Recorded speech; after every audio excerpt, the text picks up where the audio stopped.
টান দিলাম দেখেন আনলক হয়ে গেছে, আবার টান দিলাম দেখেন লক হয়ে গেছে।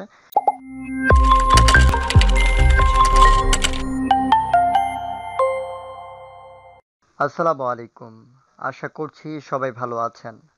আজ আমি আপনাদেরকে দেখাবো ক্যাশ ফাইল লক হয়ে গেলে সেটাকে কিভাবে আনলক করতে হয় বা সলভ করতে হয়।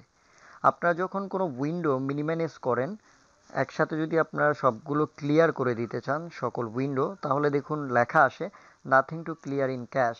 আমি আবারও বলছি, দেখুন আমরা আরেকবার যদি ক্লিয়ার করবার চেষ্টা করি, লেখা আসে nothing to clear in cash.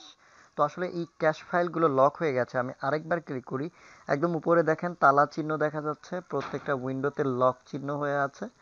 এগুলো লক হয়েছে বলেই আপনার উইন্ডোগুলো আসলে ক্লিয়ার হচ্ছে না। তো এই উইন্ডোগুলো ক্লিয়ার করার জন্য আসলে একটা একটা করে ক্লিক করে আসলে স্ক্রল করে দিতে হবে এরকম করে।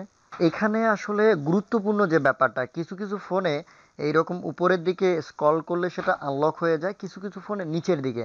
এই যে দেখেন, দেখেন এই যে দেখেন, এটা কিন্তু লকই আছে, আনলক হচ্ছে না। তো আমি যদি তালাতে ধরে একটু নিচের দিকে মারি, দেখুন এটা আনলক হয়ে গেছে। আমার এই ফোনটা হচ্ছে সিম্ফনি Z45।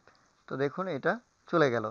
তো সেম ওয়ে এই যে দেখেন, আমরা যদি উপর থেকে নিচ দিকে স্লাইড করি তাহলে তালাটা খুলে যাচ্ছে।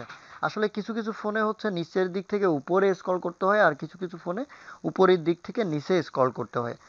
আপনার ফোনটাতে আসলে কোনটা করলে আনলক হচ্ছে তালাটা, সেটাই হচ্ছে মুখ্য ব্যাপার। দেখুন এই যে দেখুন তালা, তারপরে দেখুন এই যে আবার যদি আমি এরকম করি লকও হয়ে যেতে পারে, দেখছেন? মানে তালা খুলে যায়, লক হয়। এই যে দেখেন আমি নিচের দিকে টান দিলাম দেখেন আনলক হয়ে গেছে, আবার টান দিলাম দেখেন লক হয়ে গেছে। অর্থাৎ ডিপেন্ড করছে আপনার ফোনটা কি উপরের দিকে স্ক্রল করলে লক হচ্ছে নাকি আনলক হচ্ছে। এইরকম আনলক করার পর যদি আপনি ক্লিন করেন, দেখবেন যে দেখেন আমাদের আর ক্যাশ ফাইল নেই। এই হচ্ছে টিপস অ্যান্ড ট্রিক্স। আশা করছি ভিডিওটা আপনাদের কাজে লাগবে। ভালো থাকবেন, সুস্থ থাকবেন, আল্লাহ হাফেজ।